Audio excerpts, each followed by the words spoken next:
My name is Mikahl Caci. I'm here in Las Vegas at the Minx house. Thank you so much for sitting down and talking with us today. Let's start at the beginning. Okay. Where are you from? I'm from Las Vegas, actually. I grew up here, so it's very comforting to me because there's a lot of memories here, and it's just home to me.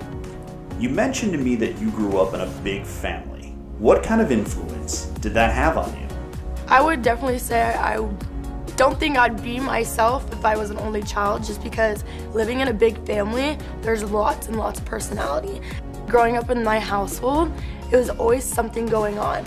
I don't know what it is. I've always been a people's person. I love to be around energetic people. Even if they're not energetic, I like to be the one that brings the energy, and then they match my energy, and I feel like it makes me happy. It makes me feel good inside when someone's happy or uplifted. I've always been happy. I've always been a happy person. Don't get me wrong, I have my days where I'm like down, but everyone's like that. You have balance.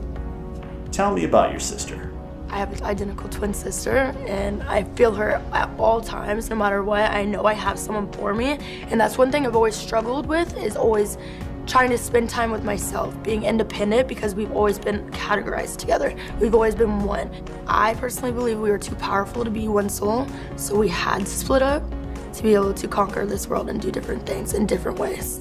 She's the masculine side and we're the feminine side. So if we were one, it'd just be way too much. So we kind of balance each other. There has to be yin and yang. And I feel like that's life in general. There has to be good, there has to be bad.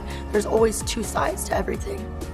So you said that in life, there has to be both good and bad. Can you speak to that a bit more? I feel like everything is meant to happen for a reason. That's just my life motto. If something bad happened, that was meant to happen for me to learn. And you need ups and downs. You need that to create yourself, to create you as a person, your spirit. So does that mean then that you embrace both the positive and negative moments in life? I don't know. I feel like I don't know, since I'm a Taurus, I'm always like, I try to be like, oh, I'm numb to things, oh, I don't have feelings. Like, if anyone tries to mess with me, I'm like tough, Mr. Tough Guy. And I used to be like a sweetheart, I used to not have a backbone. My older sister used to be like, yo, you need to learn to have a backbone. People are bullying you, people are making fun of you. You need to learn to have your own backbone. And I'm like, okay, yeah, I do. I learned it by the experiences I've been through. I hold things in, and I don't let it out because I don't know what it is, but maybe it's my upbringing, the way crying was being weak. I'm a Taurus. We don't like to show vulnerability. We don't like to be weak. So I feel like at the end of the day, like when it comes to situations like that, I'm always positive, no matter what. You talked about vulnerability being hard for you. Why do you think that is? I think it's just being hurt. I hate being hurt. I think that's why I'm so positive, because I don't like people to be hurt. I don't want to see people hurt the way I feel. So I'm always trying to reflect positivity. There's been a lot of dark times, situations with our family, but I just try to accept it because I'm like, everyone has their path. Everyone has their reasons for the way they are. Some other people are really not positive. They like to drown in sorrow. They like to be stuck in this dark hole. And I feel like me as a person, I'm blessed to be able to be in this bright light of the traumas that I've been through.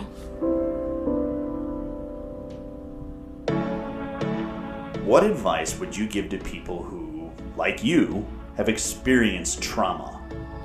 Everyone does deserve happiness. Even if you've been through a lot of traumas, even if you've done bad things in life, you learn from your lessons. So at the end of the day, if you're drowning in sorrow, like, oh, I don't deserve this, start thinking a different way. Start waking up every morning and being like, I am loved, I am worthy. Once you start saying stuff like that, it starts to come and flow to you because you're saying those words, the energy is coming out, so it's coming right back to you. I want everyone to love everyone. I want everyone to be happy, love each other, and not judge each other. I want people to know that I am still okay, even if I have these feelings. I still am okay. I feel like everyone has feelings, everyone has dark traumas, everyone has their own personal problems. So it's life.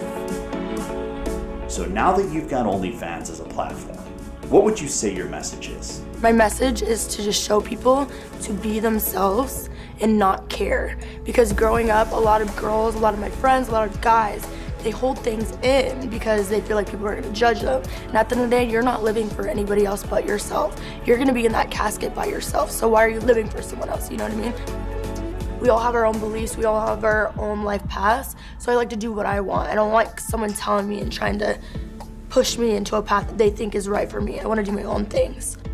My whole life, I've always been just outgoing, wild, didn't give a shit. I didn't care what people thought. I'd always do whatever I wanted to do. Because I know people that I've met that they're like, I just don't feel like myself because I have to cater towards people. I'm like, you don't have to though. You don't. They think that they can't do what they want to do because someone's holding them back, or their husband's gonna judge them, or their boyfriend's gonna judge them. But it's like, do what you want to do. If you want to go twerk, go twerk. If you want to go be a stripper, go be a stripper. Don't have someone devalue you. Be yourself. Do what makes you happy. You talk a lot about authenticity. I know. So why is being authentic so important to you? Because being in LA, a lot of people aren't authentic. In LA, a lot of people like to see what other people are doing and kind of piggyback on it. But it's like, be yourself.